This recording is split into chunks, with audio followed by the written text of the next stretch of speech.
living in the moment? Do you like living the moment, like relationships, friendships, at dinner, or anything from there, or even going on trips or anything? Keep it key in, because this one's living in the moment. Let's go.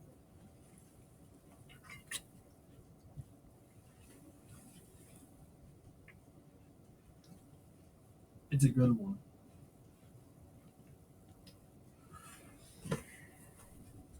Living in the moment, you can end up having a good breath. Yeah, you can end up having a good life, knowing that everything could end up happening. No matter, you can go back to that moment, knowing that you can end up holding yourself in the past, knowing that that's going to be your future, knowing it's going to end up going back. But no one's going to end up stopping you from going and living the past, living in the dark fear, knowing that that's what we want.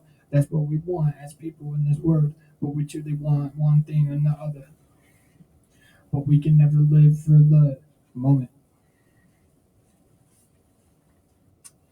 Living in a sinful world, knowing that it's gonna be broken from the beginning of time, knowing that it just took one word.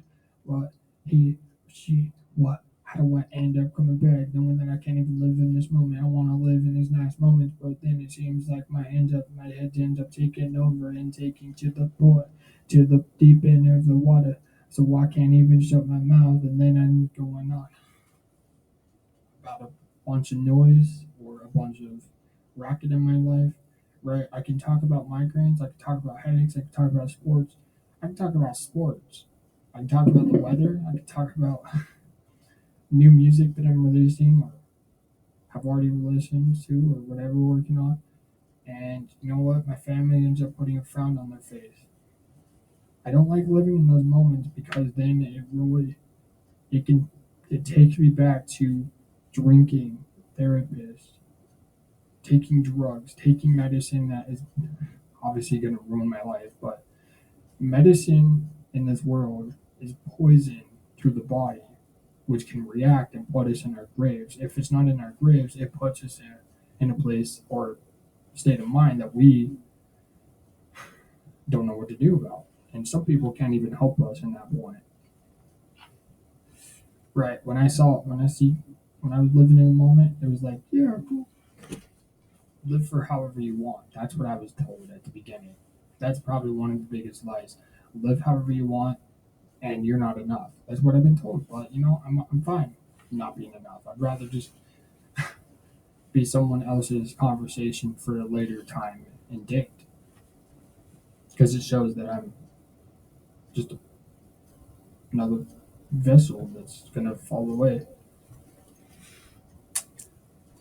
But even know that I live for these either darkened moments or these fearful moments. I live for the moment that I want to end up taking back someone that I might want to end up following the evil. No, yeah, it's like I want to take in myself. I want to follow the evil, but then I end up truly getting fat. Yeah, I get stuck in my head. Then the next thing you know, I'm starting to run with the world, and I can never end up looking back. Once you end up following the world, you probably never get your soul back. You'll never even get your mind back because it's stuck on everything that you truly feel or emotions. And that's what actually got me in trouble, listening to my feelings. Have a good day. We'll see you guys soon. Live in the moment.